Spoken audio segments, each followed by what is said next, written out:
এখন সিনেমা হলগুলোতে একটু এক ধরনের রাজনৈতিক অস্থিরতা আছে। আমার কাছে আসলে আমি কিন্তু ওয়েলকাম করি। এটা একটা চ্যালেঞ্জ আরকি। ভালো হতে পারে, খারাপ হতে পারে। যারা অভিনয়টা ঠিক পারে না, তাদের আসলে অভিনয় করতে আসাটা ঠিক না আমি মনে করি। বড় পর্দায় কিন্তু আমি কাজ করছি নিয়মিত।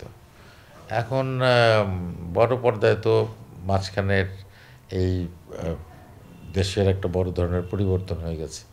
এই সময় কিন্তু অনেকগুলো ছবি আমাদের মুক্তি পাবার কথা ছিল। তো এর মধ্যে তো একটা জাস্ট এই আগস্ট, জুলাই আগস্টের আগেই একটা আমার ছবি কিন্তু চলছিল 'তুফান'। হ্যাঁ? তারপরে অনেকগুলো ছবি মুক্তি পাবার কথা ছিল। তো এখন সিনেমা হলগুলোতে একটু এক ধরনের রাজনৈতিক অস্থিরতা আছে। তো সবকিছু মিলিয়ে হয়তো দেখা যাচ্ছে না। কিন্তু কাজ করছি আরকি। কাজ থেমে নাই। না, একটা বড় ধরনের পরিবর্তন হয়েছে তো। একটা তো ছেদ পড়েছে কাজের, তাই না? তো সেই জায়গা থেকে আবার নতুন করে আবার শুরু হচ্ছে এখন। হ্যাঁ? আর মাঝখানে নানান কারণেই কাজটা হয় নাই। কাজ হয় নাই।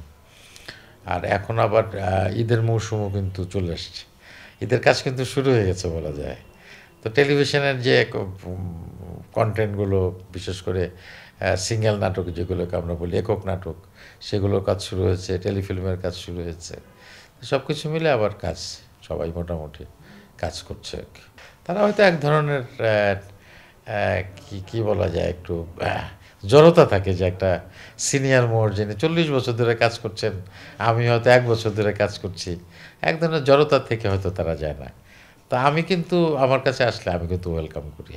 না শিডিউল দিতে চায় না মানে অনেকে আসলে যারা বয়োজ্যেষ্ঠ তারা তো আ তাদের নেম ফেম সবকিছু মিলিয়ে একটা জিনিস চিন্তা করে যে এই কাজটা কেমন হবে? তাতে আমার যে ক্যারিয়ার সে ক্যারিয়ারে ক্ষতিগ্রস্ত হব কিনা? বা কাজটা খারাপ হলে মানুষ কি বলবে? এরকম নানান ধরনের কনসিডারেশন থাকে। আমি সেটা নিয়ে অবশ্য ভাবি না। আমি ভাবি যে অ্যা এটা একটা চ্যালেঞ্জ আরকি। ভালো হতে পারে, খারাপ হতে পারে। তবে আমি যাদের সঙ্গে তরুণদের সঙ্গে কাজ করেছি, বেশিরভাগ ক্ষেত্রে আমি দেখেছি যে তাদের কাজগুলো ভালোই হয়েছে এবং তারাও আ আজকে আমি অনেকের নাম উল্লেখ করতে চাই না।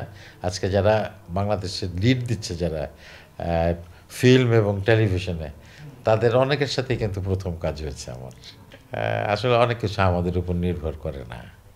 এখন আমি একজন ডিরেক্টরের সাথে কাজ করতে গেছি। আ সে বলেছে যে একজন অভিনেত্রী আছে। আমি ওখানে গিয়ে দেখলাম। এটা তো এই কাস্টিংটা তো আমি করি না। আর উনার সাথে কাজ করতে আমার